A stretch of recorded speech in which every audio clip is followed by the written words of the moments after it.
Showtime! Welcome to the show. I'm Brent Holland, and welcome one and all to Night Fright.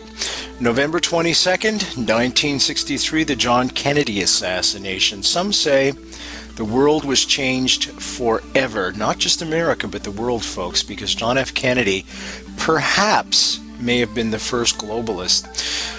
Now, when the motorcade came down Elm Street and those shots rang out and the president was mortally wounded, what was taking place several cars behind him? In the cars behind him, directly behind him was the Secret Service, but behind that was the Vice President waiting in the wings, as is stated in Oliver Stone's JFK. Now, is it possible that a coup d'etat had just taken place with Lyndon Johnson holding the reins and seizing the reins of power? That's what we're going to look at tonight in an explosive new book called LBJ, The Mastermind of the JFK Assassination. Our guest tonight, Philip F. Nelson. Don't go anywhere, folks. It's going to be a great show. Strap in and hang on. Here we go.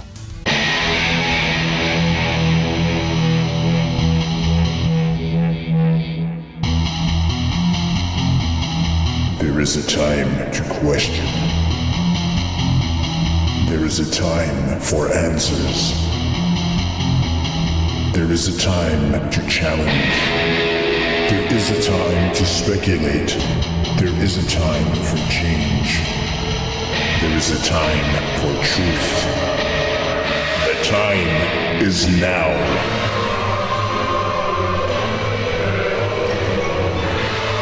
Welcome to Night Fright, your voice in the dark for paranormal and conspiracy radio.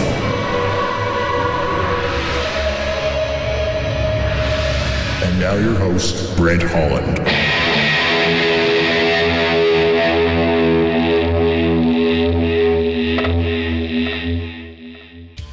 Welcome, one and all. Welcome to Night Fright. I'm Brent Holland, your host. Welcome. I want to start off right away. We're going to be looking at a very touchy subject tonight, one that is going to attack perhaps the fabric of democracy in America, and that is the possibility that on November 22nd, 1963, in Dealey Plaza, the JFK assassination, a coup d'etat took place. And waiting in the wings, as is the thesis for JFK by Oliver Stone, was none other than the Vice President Lyndon Baines Johnson. Our guest tonight, Philip Nelson, has a new book out called LBJ, The Mastermind of the JFK Assassination. I want to welcome you to the show right away. Thank you, Philip, for joining us tonight. Well, thank you for having me. I appreciate the opportunity to be with you. Can I call you Phil? Is that okay? Yes, you may. Absolutely, certainly. Thank you very much. Now, this is a thesis, of course, as I mentioned before, Oliver Stone's movie basically says that. What type of proof is out there? I guess we should start off and just say a little bit about the possibilities that this could have taken place, this coup d'etat. LBJ was the vice president. He was waiting there to accept the reins of power. What type of proof are we looking at for this type of thesis? Well, I think that there's there are a lot of proofs that are spread throughout the book. The book is something like 568 pages in the new edition, and there are 1,600 citations to other works. Approximately 200 other books and other references, newspapers, news magazines, and so forth, have been made, and the narrative of this book simply connects one to the next to the next. And half of the book, the first half of the book, really is all about setting the context for these rather provocative charges. I understand it's a very sobering thought, an idea. That this could have been that the coup d'état could have been arranged within Kennedy's own cabinet, including the chief provocateur, I believe, Lyndon B. Johnson. Phil, do you think that Johnson started off his vice presidency with the full intent of taking out JFK, committing this coup d'etat, and actually taking over the reins of power? Or do you think perhaps this was something that came about at the urging of other forces around him? Well, I think there was a little of the latter. However, I believe that Johnson, as described in my book, it goes all the way back to his childhood. He had a dream that became an obsession. And this obsession was that he wanted to become the president of the United States at all costs, irrespective of what it meant to anyone else. And that all along the way, he was driven by a mania. He was plagued by a number of mental issues, shall we say, one of which was bipolar disorder, then known as manic depressive. And his mania is what drove him higher and higher up the political rungs of the ladder that took him to the vice presidency. And I believe that all along the way now, you have to understand, he spent 26 years in Congress, well, 23 years, from 1937 to 1960. And the first of those years was in Congress, and he had to, he believed, set a course all along the way. And according to some people, some of his closest associates, including Cliff Carter, has said in his oral history that he believed that Johnson was planning to become president as early as 1937. Robert Caro has pretty much stated that in 1941, he even turned down a major stake in an oil company or in oil wells because he didn't want to be considered an oil man. Now, that wouldn't have hurt him in Texas, but he knew that eventually he would have to appeal to a much broader base. And that base would be a more national base, and it was at that point that he did not want to be known as an oil man.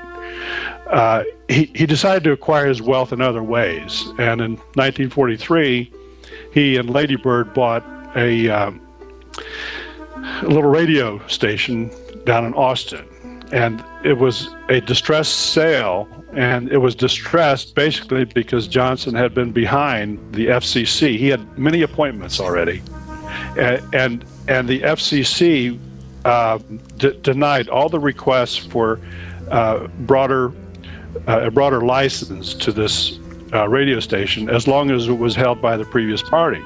Well, Can I just interrupt you there for a second? Sure. I just want to orientate folks. Folks, the FCC is the American version, of course, of the CRTC. That's all I wanted to say. Also, we're talking about Lyndon Baines Johnson, the vice president of the Kennedy administration. Was he waiting in the wings, all set to grab the reins of power once JFK was assassinated? Did he actually manipulate the assassination to his own benefit? And this is what we're examining tonight in a new book, and our guest tonight is Philip F. Nelson. The book is called LBJ, The Mastermind of the JFK Assassination. If you're just joining us, folks, we're just getting started. Easy way to get the book is always www.nightfrightshow, www.nightfrightshow.com.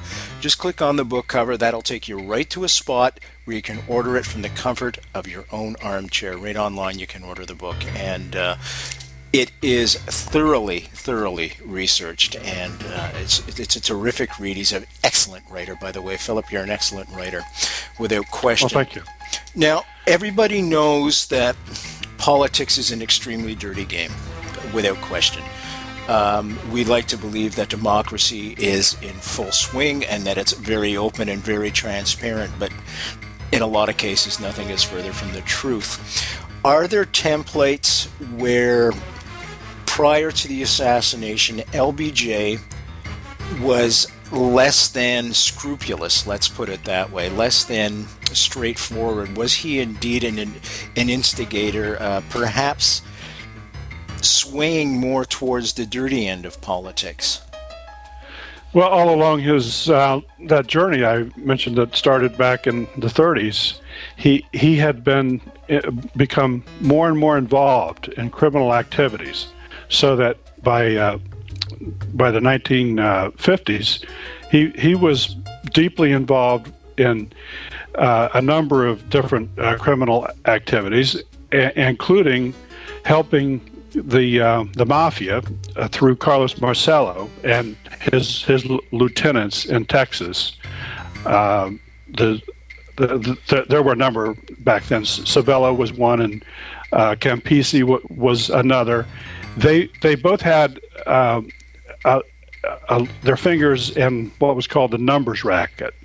And a fellow named Jack Halfin, who was eventually prosecuted, who had worked for them, testified that eventually Johnson had been paid off hundreds of thousands of dollars. In fact, it was close to $500,000 a year in the latter part, basically to buy his influence in Congress, to keep investigations away from them.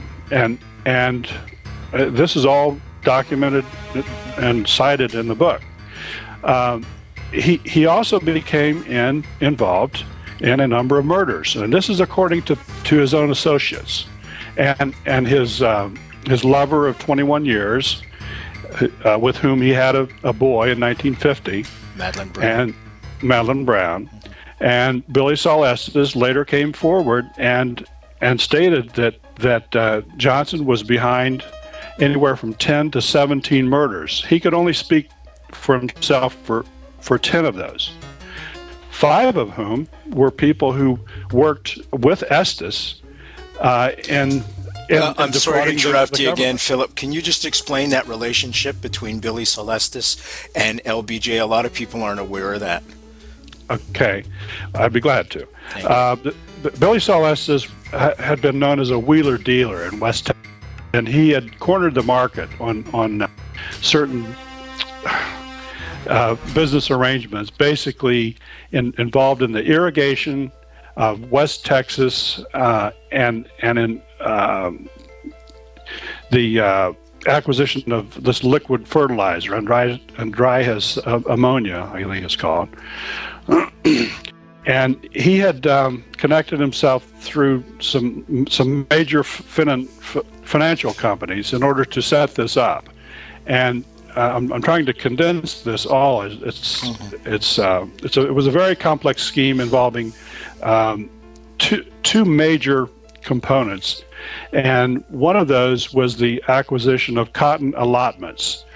And back in those days, the Congress decided that cotton was they had such a surplus of cotton that they wanted to limit production.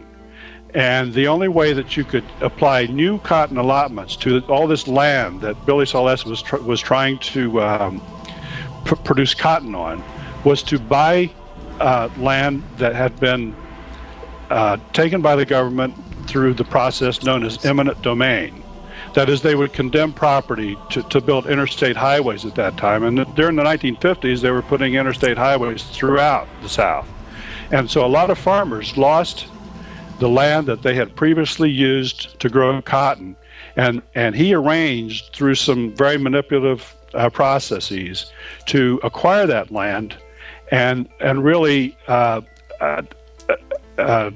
move those allotments from the old land to his land. And in the process, the farmer was paid for the allotment, and then when the farmer there was an implicit understanding between them that the farmer would never really pay for the new land. Mm-hmm. Okay, that he would simply not pay for it. But in the meantime, he had been paid for the cotton allotment. So the result was they would foreclose on the loan, and Billy would wind up with the cotton allotment applied to his land, and by the way, he did this in some really strange ways. He would sell lots, that were about 40 feet wide and 2 miles long. Okay, so that there was no way that any of these farmers could ever exercise control over that land, and with the irrigation issues and the fertilizer and all that, they were sort of cornered into this deal. So, so he acquired thousands of acres of land. He applied cotton allotments in this rather, backhanded way, and he also had was selling fertilizer, and he had leased fertilizer tanks, thousands of fertilizer tanks that were really non-existent. And then there was the grain storage. There was also another grain storage fraud going on. There were three different major facets of this fraud. Son of a gun. But how does Lyndon Johnson come to meet up with this fellow? This fellow had decided back in the 50s that the best way to accomplish things would be to pay off politicians in Washington. So he decided on Lyndon as his main payoff guy, and the result was that it was documented in somewhere and it's referred to in the book that he eventually paid off Lyndon Johnson to the tune of about $10 million. Now, was Lyndon fully cognizant of what was taking place here? Was he? Oh, yes, absolutely. Really? Absolutely, he was, because he, and 3 weeks after the Kennedy-Johnson team was sworn in, he was contacting the newly sworn Department of Agriculture Secretary, Orville Freeman, to rewrite the rules, to better expedite all of this, to put the decision-making powers back in the local organizations instead of having it done in Washington. And by so doing, they knew that they could control the decisions, more consistently with their objectives. And they actually rewrote the rules. This is again all documented in order to facilitate the defrauding of their own government. Folks, don't go anywhere. Like I said before, we're looking at the possibilities tonight that Vice President Lyndon Johnson was behind the JFK assassination and indeed orchestrated it all and was waiting virtually in the wings to take those reins of powers. We're looking at a new book called LBJ, The Mastermind of the JFK Assassination. The plot is starting to thicken, but one thing, folks, this is not a movie. This is real life, and this took place. Philip F. Nelson's our guest tonight. Easy way to get the book, as always, folks, www.nightfrightshow.com. Click on the book cover. That'll take you to a place online where you can order the book from the comfort of your own home. Masterfully written, and James Fetzer says the same thing, a masterpiece, beautifully written. Great writer, Philip.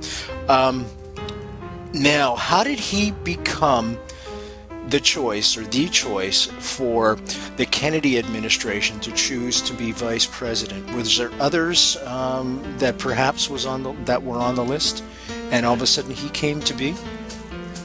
That is a very good question, because I want to go back to the year 1958 to preface all of this, and the reason I do is because Lyndon Johnson had some friends in the Texas legislature changed the law in Texas to allow him to run for on the national ticket, as well as to rerun for his old seat in the Senate, because he didn't want to lose one at the risk of not winning the other. So he wanted to still maintain his power. So his specific planning to become vice president started in 1958. Now, in the process, John Kennedy, Hubert Humphrey, others were running for the presidential nomination of the Democratic Party, and Lyndon Johnson committed himself not just to the Kennedys, but to some of his own staff, that he was not running for president, even though he had just had the law changed to allow him to do so. But the law actually allowed him to run for either president or vice president. the key here is that after having done all of this, he did not declare his presidential plans until July the 5th of 1960, 5 days before the start of the Democratic Convention. In other words, he missed out on all the primaries, all the politicking that went on. And here was JFK going around to all the different primaries. And back in those days, the primaries weren't exactly the same as they are today. That is, there weren't as many of them. Most of the decisions, admittedly, were made in the back rooms, the smoke-filled corridors of state capitals and the national capital and so forth. But there were these primaries, and some of the most important of them were in Oregon, Wisconsin, Maryland, things in New Hampshire and so forth, some smaller states, but also Illinois. It was a rather big state. And he didn't show up in any of these. He wasn't, and the only place he did show up was in West Virginia, and it wasn't to politic, to try to corner delegates, or to even run in the primary. He only went there to criticize Jack Kennedy and Joseph P. Kennedy, JFK's father. So he was kind of at odds with Kennedy. So this makes this whole narrative, the whole story, even more bizarre that he would end up as vice president, doesn't it? It does, because as a result of all of this, and he was constantly needling and prodding Kennedy and provoking different things, and he wound up not being on the not only on the short list of possible vice presidential nominees as far as JFK was concerned. He wasn't even on the long list. He wasn't on any list. But he got himself on the list through blackmail and threats. Let's talk about that. Okay. Well, one of the blackmail things that happened was that there was a break-in in one of Kennedy's doctor's offices in New York, 2 or 3 weeks before the convention started, and that's where he learned for sure that JFK had Addison's disease, and he used that. In fact, he told John Connally, who had been his partner, in a lot of different things for many years, and an assistant since the early 40s, that JFK suffered this disease. So on July the 4th of 1960, just the day before Lyndon announced his own candidacy, Connally was going around the convention. He was in Los Angeles, and he was going around telling people, the delegates out there, that JFK had this disease that would kill him eventually, and that basically putting JFK on notice that this was a no holds barred deal, that he better they better make some time together to consider this. Well, the evening that JFK got the nomination for president, he won on the first round. Johnson had told people that he really thought he could win on the second round, if he could get by the first round and so forth. Well, that was, I believe, all meaningless. He had no intention to run for president because he had been counseled by his friends, fellow Southerners, Sam Rayburn, the Speaker of the House, and Senator Richard Russell of Georgia, for years and years, that as a Southerner, he had zero chance to run for the presidency and actually win the nomination and then go on in the general election and win there.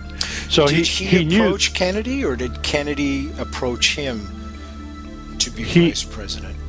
He absolutely approached Kennedy, and through Sam Rayburn and some other people, including Phil Graham, the publisher of the Washington Post, who he had a group of people who, had decided that Lyndon was the guy that ought to be on the ticket as the vice president.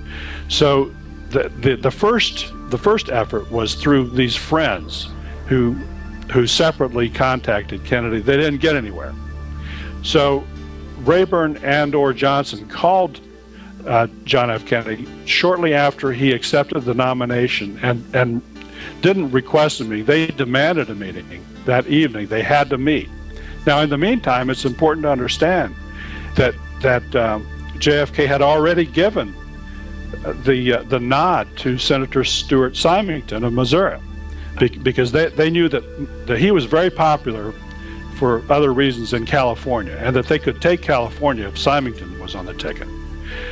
Johnson here was putting forth the story that he was really needed on the ticket in order to take Texas. Well, it could have gone either way. Had they had Symington, they wouldn't have needed Texas, because they would have gotten California.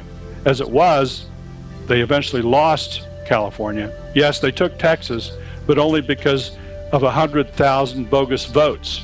There was election fraud big time in Texas and in Illinois. And in 9 other states, there were incidences of it. However, Nixon backed off at that point and asked that it not be pursued. He didn't want to create a constitutional crisis, according to him. According to Nixon, that is. So I guess the point I'm trying to make is that Johnson definitely forced himself onto the ticket. He really gave the Kennedys no choice, because not only was there the blackmail attempt, the Addison disease, the womanizing, they knew all about that. In fact, LBJ's buddy, Bobby Baker, was the guy who set up a lot of the women who wound up being with JFK. Okay, hang on to Bobby Baker. I'm just gonna tell folks who we're speaking with, and we gotta come right back to Bobby Baker. I said before, the plot thickens, and it really does, doesn't it?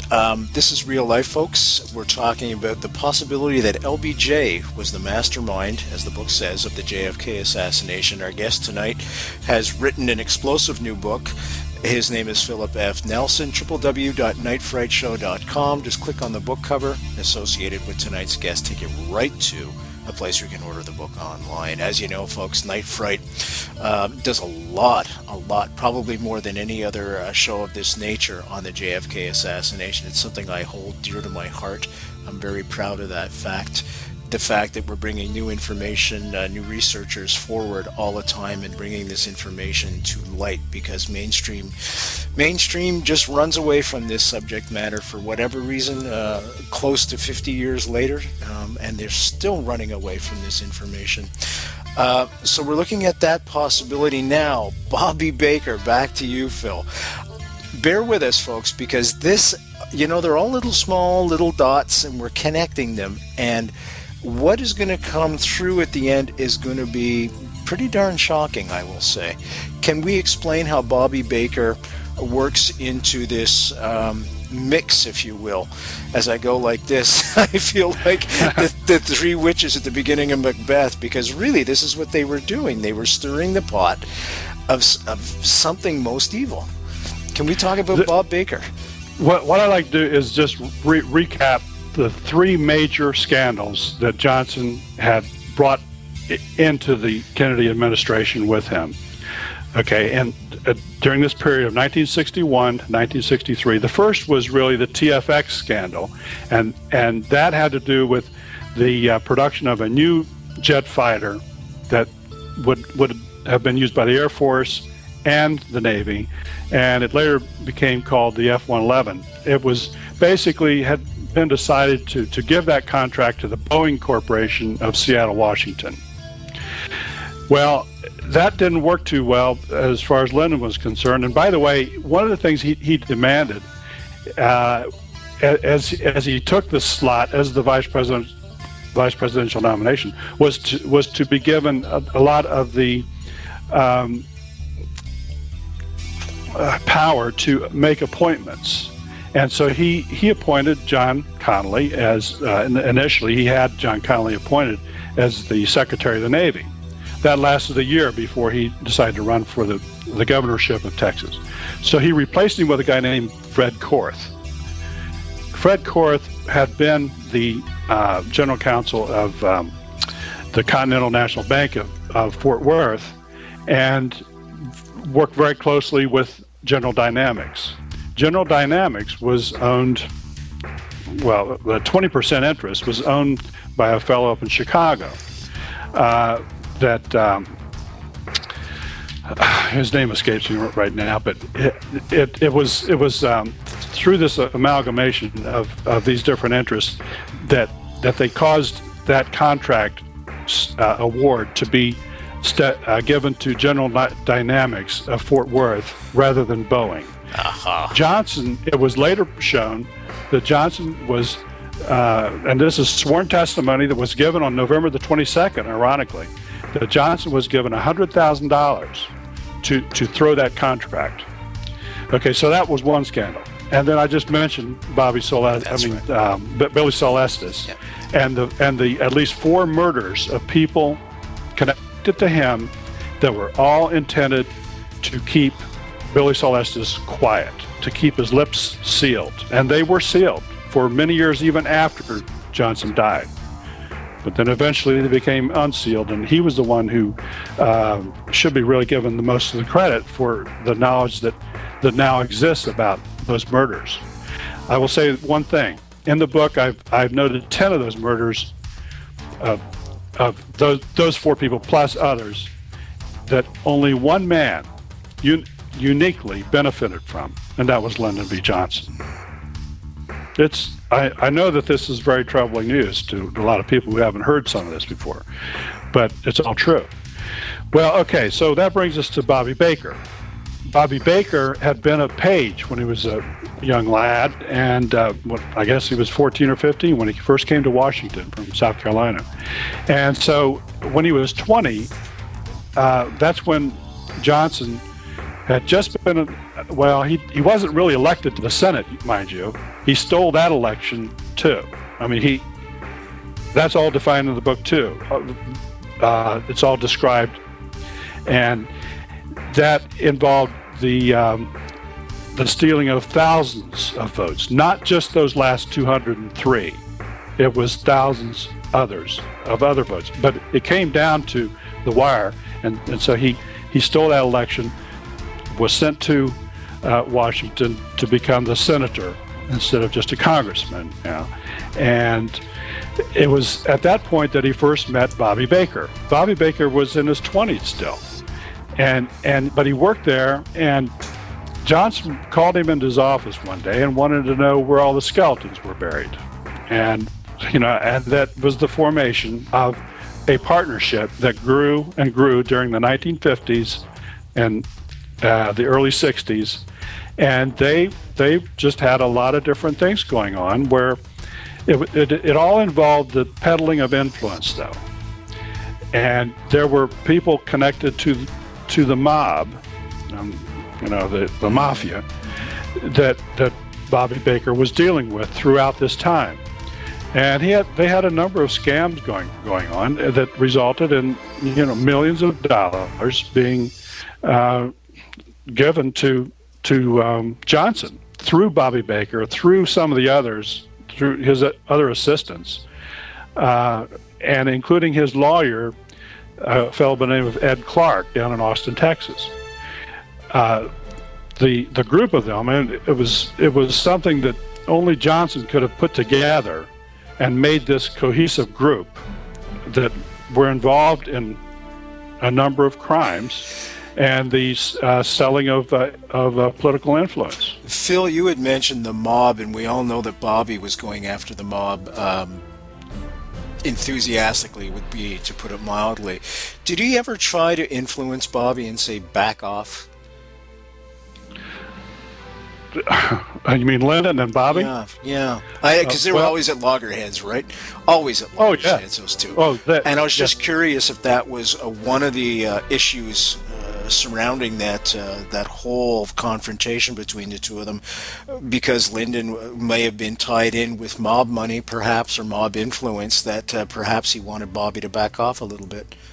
Well, I know that they and there are many references in the book about this battle between those two, and that started way back in the early 1950s, and it just increased and ratcheted up through the years until they just hated each other. But I don't know as to whether Bobby ever confronted, or whether he ever confronted Bobby on this. I don't know, but there are many instances where we know that Bobby was out to get Lyndon, and basically it all started back in that 1960 decision. But Bobby was the one who was really upset that JFK had acceded to Johnson's blackmail and threats. They stayed up that whole night trying to figure out how could they get him back off the ticket. They offered him to other positions. They definitely wanted him out of the Senate, but Bobby really didn't want him as the vice president, and neither did JFK. Yet they had no choice. They were connived into offering Johnson this on the basis that, well, Johnson just wants it, because he wants the deference. He thinks that they should come to him and offer it to him, but he got the word out that even though they really needed to do that, he wouldn't really accept it. Well, he did accept it, and he stuck to it, and he wouldn't release it. He wouldn't let it go, and he, in that way, with all these maneuverings, forced himself onto the ticket again. As soon as that happened, and as soon as they took power, Johnson began not as a team player. I'm talking about the earliest days of the administration. I mentioned before how Johnson went to Orville Freeman to have the rules for the Department of Agriculture rewritten to allow this fraud to go on. That's right. Well, he did a lot of other things that were completely inconsistent with the role of a vice president, which should be and always was and has been since then. The vice president is a loyal supporter, of the president, and he was he would be an assistant, so to speak. Well, Johnson was anything but that. He fought Kennedy behind the scenes on foreign initiatives and domestic policy. He sided with the military chiefs, for example, in Berlin, in Cuba, and South Vietnam and Laos. All of that, he sided not with the president, but with the military chiefs and the intelligence community. In the book, part of your thesis is, by the way, folks, we're talking about the possibility that the book is called LBJ, the Mastermind of the JFK Assassination. Our guest tonight is Philip F. Nelson, www.nightfrightshow.com. Please click on the book cover. It is a good read. It's very, very, very well written. I have to admire your writing prose. Very, very well written. Part of the thesis is the assassination took place in order for an attack to go back into Cuba. Did Johnson halt that afterwards? Was Johnson involved in holding back the armed forces and going into Cuba, or was that just, how do you feel about that scenario? Well, I think that's a very interesting scenario, because a lot of that was set up by I believe, the CIA. I'm not saying the CIA as an organization, but some renegades within the CIA were definitely involved, and that's the subject of other books, which stop there. By the way, they don't go to the Johnson link. It's a good. It was a segue to talk about Operation Mongoose. Well, yeah, there were a number of operations in connection with that, but I believe that the people in the CIA, knowing that if Kennedy was not taken out and was reelected, that would be the end of their careers, because he had already threatened to tear the CIA up into 1,000 pieces and scatter it to the winds. And that was a famous quote that he had stated. He had already planned to revise the whole intelligence apparatus to get it back to conform more with what Harry S. Truman had meant when had intended to do when he set it up in the first place. It had gotten way out of control, and all through the 1950s, Allen Dulles, being the head of it, actually grew the CIA in every conceivable way possible. And the number of employees and their reach into other cultures, other countries around the world. And they fostered insurrections, not just in this hemisphere, but in other places like Iran. They were involved in the assassination of Patrice Lumumba of the Congo. That's right. And so forth. All of these things were going on way beyond the scope of what they were supposed to be doing, and that was gathering intelligence. Yeah, essentially the CIA wasn't following policy being dictated to them by the administration. They were making up their own things and doing things right behind Kennedy's back. Kennedy would tell them, geez, stop all the clandestine operations towards Cuba, and they were doing them anyways. Unbelievable. Oh yeah, and they were out to actually murder Castro, and there were several attempts where they brought in the mafia to help deliver some poison pills down there, and some other such attempts on Castro's life. Well, they never got it done. Obviously, he's still alive. Do you think Johnson was cognizant? Did he know about these operations going on behind his back? I think that there's very little that Johnson did not know about it, because Johnson had contacts within he had unique contacts into every department or every other interest group, let's say. The CIA, the FBI, J. Edgar Hoover was his best friend and neighbor for 20 years. That they lived across the street from each other. I drove down that street a couple of times, and here's Johnson's old house, and here's Hoover's, one house up and right across the street. They used to walk their dogs together and talk over they met each other often.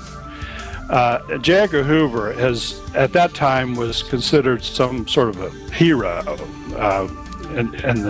in the United States, and it wasn't until after his death also that the truth became available about him, and about what a demagogue he was, and some very strange dealings, including the testimony of certain ex-FBI agents who stated that they were involved in some of these black bag operations, like as would have happened in that incident where they broke into Kennedy's doctor's offices to discover the secrets of his illnesses. When did Lyndon put the plot afoot, if you will? When did he start? When did he get in? Was the plot already underway when Lyndon jumped in halfway through, a quarter of the way through, or did Lyndon actually start this thing right from the beginning? Well, others argue that when Nixon lost the presidency to Kennedy and Johnson, that in 1960, that upset a lot of people over in Langley and in the Pentagon and so forth, and it's true, it did. And they probably started their own little plotting about the same time. However, my point is, Johnson started in 1958 to get himself onto the ticket, and then let events unfold, however you want to put it, in conjunction with these people. His top military aide was a guy by the name of Colonel Howard Burris, and he had direct contacts, not just to the Pentagon, but to the CIA as well. And now Johnson had developed his own contacts there, and with Dulles himself, with other people from the what was called the Eastern Establishment, Nelson Rockefeller, for example, and John McCloy. John McCloy would later be named to the Warren Commission along with Allen Dulles.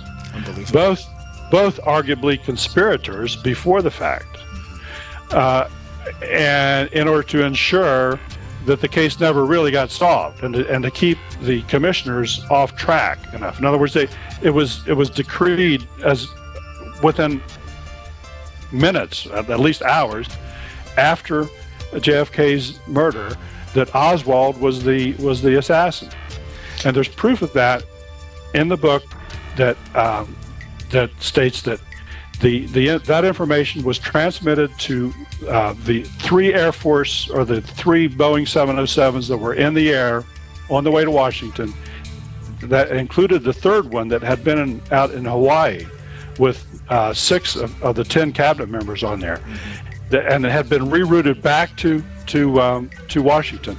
And it was announced on that airplane that they had caught the assassin. His name was Oswald, and he had been a communist defector, former Marine, the whole deal. It was that early in the evolution of this story. Now, Johnson, what was his motivation for seizing power? Did he want? Was it the Vietnam War, essentially? Oh, no. Johnson, as I said earlier, had an obsession to become president, and he believed it was his destiny. I see. He believed it was cut in stone. It was going to happen one way or the other. And he was going to make that manifest some way. This was from the time he was 12 years old. Now, against the advice of his senior mentors there in Congress, Sam Rayburn and Richard Russell, who told him he had no shot at becoming president, he decided to devise another way to achieve that high office. And that was when he started this plotting in 1958 to get himself on the ticket, not as the presidential candidate, but as the vice presidential candidate. Okay, because then, even if they lost to Nixon in the general election, that wouldn't have put him out of the picture. He could have rerun in 1964 if he could get his fragile ego to the point where he thought he could withstand a loss. But he didn't want to take that risk in 1960. Yet he wanted to be on the ticket. See, so any chance? The cover up, obviously it was a conspiracy cover up. Any chance the cover up took place, part of the thesis, not a thesis, but part of the story in the movie JFK is that there was a fear of a third world war starting, because a year beforehand, of course, was a Cuban Missile Crisis. Any chance that it could have been as simple as that, as naive as that, and not as... Go ahead, please. I'm sorry. That was a plan B. Okay, if in the event that it would be conclusively shown that it was a conspiracy, then they had that to fall back on. But that would have involved going to, at least an invasion of Cuba, and it would run the risk of a war with the USSR, the Soviet Union, since become known more generally as Russia. And if that were the case, then the thought of a nuclear showdown with the Soviet Union, with Cuba in the middle of it, would have, and the missiles, which had already been put in Cuba, and many thought they were still there in November of 1963, would have run the risk of those missiles being directed right to 1600 Pennsylvania Avenue. Well, Johnson didn't want any part of that. You see, I believe that he had all along in mind that he wanted the lone nut scenario to play out against the wishes of those in the military, like Curtis LeMay and this ex-General Charles Willoughby and others, and the people in the intelligence community, Alan Dulles and Helms and Angleton and all of those. They would have liked to have seen an invasion of Cuba. But Johnson didn't want that. In fact, it's noteworthy that he turned his back to anything to do with Cuba, not just an aggressive military confrontation, but any kind of a peaceful coexistence whatsoever. He wanted nothing to do with that. He wanted his own little war, but he wanted his war on the other side of the world. So, and there's that chilling quote that's in your book and also in the movie JFK, where Johnson says very, very matter-of-factly, and it just sends goosebumps up and down my spine, "Get me elected, I'll give you your damn war." And that's in the red coat. That's a true quote, and that's scary as hell. That was a quote at a Christmas party within a month after he became president, through the back door. He had the Joint Chiefs there, and that is exactly what he told them. He needed to be reelected, or not he needed to be elected on his own right in 1964, and then you can have your war. Well, he was heavily invested in General Dynamics and in Bell Helicopter and some other defense industries. And guess who benefited the most from that? Yeah. In 1962, General Dynamics was nearly bankrupt, and they were given that contract for that TFX, then to be known as F-111, and so there were thousands of those airplanes built, and everybody knows about the Hueys and all the helicopters that were in Vietnam. Well, these companies made millions and millions of dollars. Henry Crown was the financier from Chicago that I referred to earlier that I was drawing a blank on. He was 20% owner of General Dynamics. His son, Lester, who is now about 85 years old, I read, and there's a footnote in the book about this, in the economic crash of 2008, 2009, he lost a good part, 20% of his fortune, $1 billion. So now he's only worth $4 billion.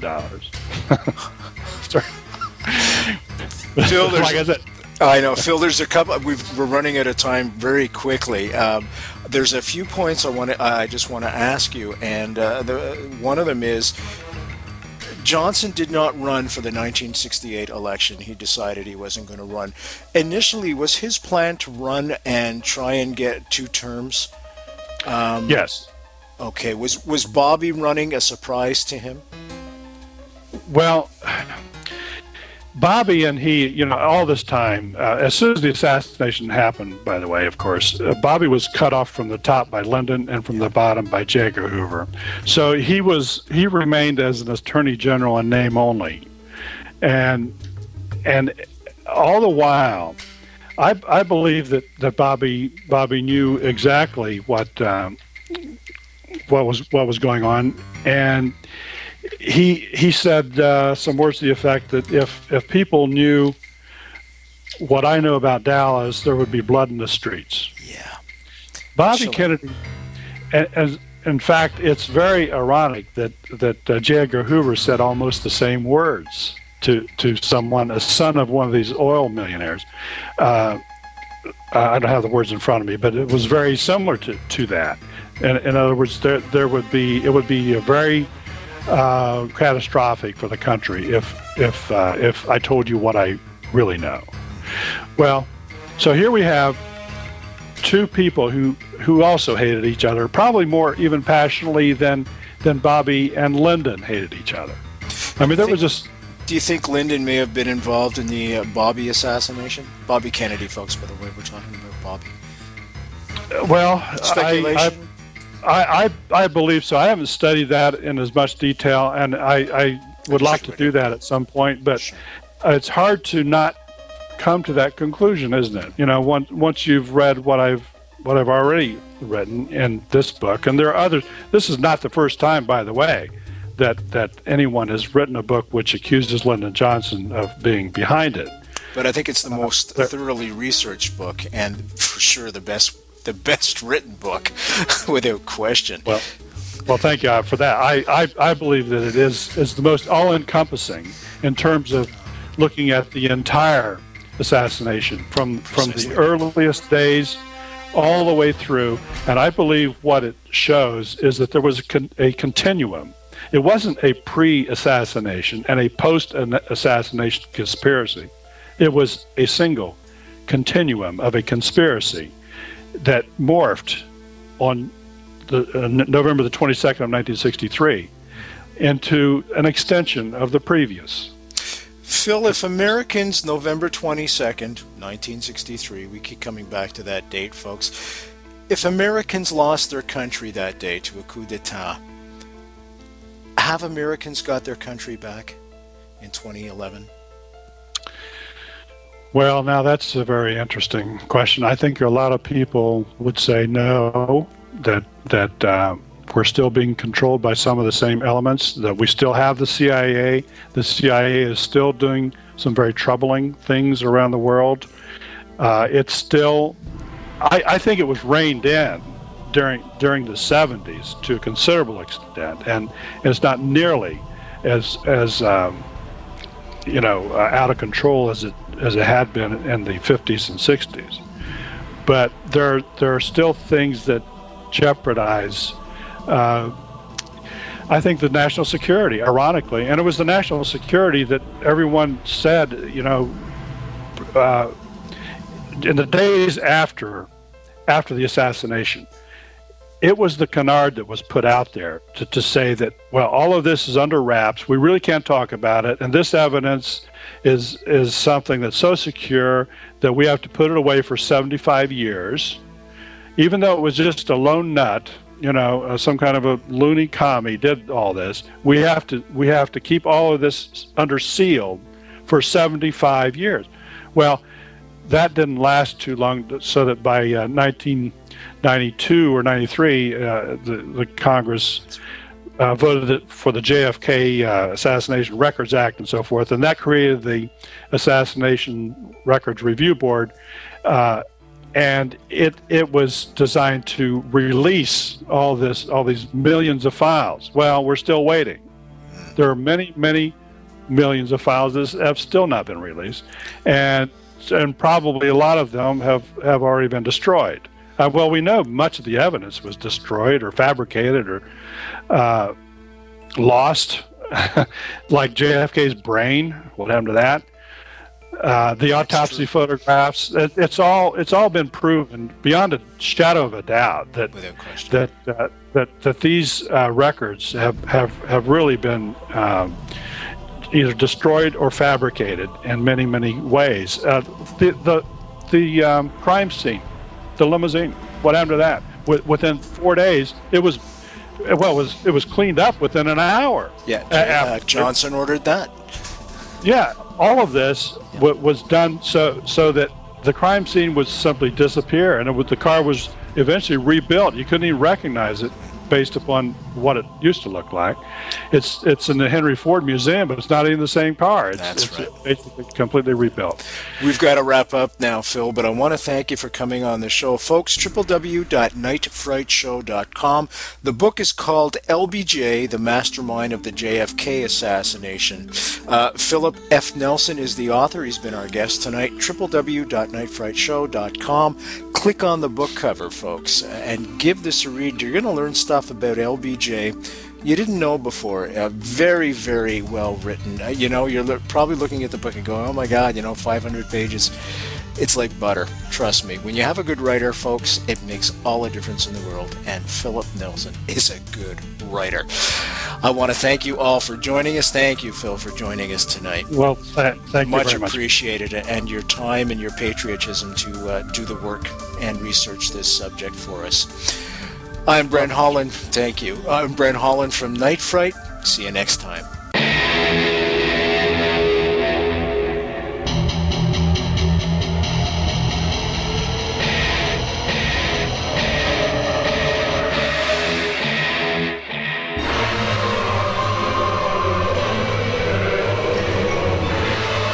You're listening to Night Fright and your host, Brent Holland. The time is now. Your voice in the dark for paranormal and conspiracy radio.